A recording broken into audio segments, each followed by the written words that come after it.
I'm Lisa DeLay, and I'm coming to you with a series on being, consciousness, and bliss, an explanation of David Bentley Hart's The Experience of God, being, consciousness, bliss. And here's a question we need to understand before anything else makes sense. But it's not the question, does God exist? But something even more fundamental, something even older. Why is it that there is something rather than nothing? Why does anything exist at all? Why is there a universe, existence, being, instead of absolute, total emptiness? David Bentley Hart argues that this isn't an abstract or removed idea. It's a question of the most practical kind that we can ask. This is the first in a series of 7. I've explored David Bentley Hart's work before, on suffering, on hell, on the ultimate fate of all things, but I want to dive into this very fundamental book. It's foundational. In this one, Hart explains what God really is. The truth is, Hart is dense to understand, but I think his ideas underneath some of this difficulty are clear, and I want to make these videos to make it more understandable and more accessible. So when we ask, why does anything exist? We can't answer it by pointing to something else that already exists. We can't say, the universe exists because of the Big Bang, because then why does the Big Bang exist? We can't say matter exists because of quantum fields, because why do those quantum fields exist? Every answer points to something real, and here we are back to the beginning again. It's a recursive loop. Hart's argument is that this question has no answer from within the universe itself. Whatever we point to is just another thing that exists, and that needs explaining too. Everything in the physical world is contingent. It happens to exist, but it didn't have to. The laws of physics, they're real and they're powerful, but they could have been different. They could have been nothing. So what is not contingent?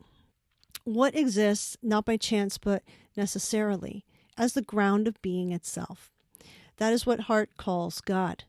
That is what every major tradition and religion calls God, or the divine.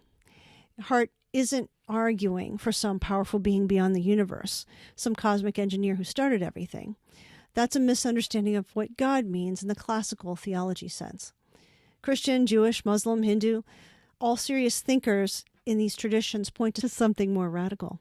They point to being itself, not a being, but being, the sheer act of existence, the inexhaustible source from which everything that exists draws its fact of being.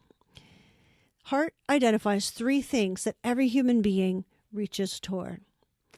3 things woven into what we are: being, consciousness, bliss. The Sanskrit tradition tells us that this is Sat, Chit, and Ananda. Existence, awareness, delight. Hart's claim is that these aren't 3 separate topics. They're 3 ways of looking into the same reality, 3 windows into the same room. And what you find in each is the same, something infinite, something that grounds everything, something the great traditions recognize as divine. And why does it matter? Well, most of us live with an unstated assumption. Existence is normal. It's the default. Meaning, beauty, love, consciousness, these are just add-ons, extras. But Hart says no. He asks us to reverse that idea. Existence itself is what requires explanation. The fact that there is something, that you're here, you're conscious, you're aware, that's not in the background. It's the extraordinary thing that needs explaining. What it points to, if you follow it all the way, is not emptiness, it's fullness. An infinite source that some traditions call God, and some call Brahman, and some call the One. The mystics across traditions know this, not as belief, not as anything but understanding and recognition. And so the next time, we'll explore that first window, being. What does it mean that things exist at all? If you like this and you want more, I hope you will listen in to the next one and share this if you'd like. Make sure to subscribe and you'll see what's coming next.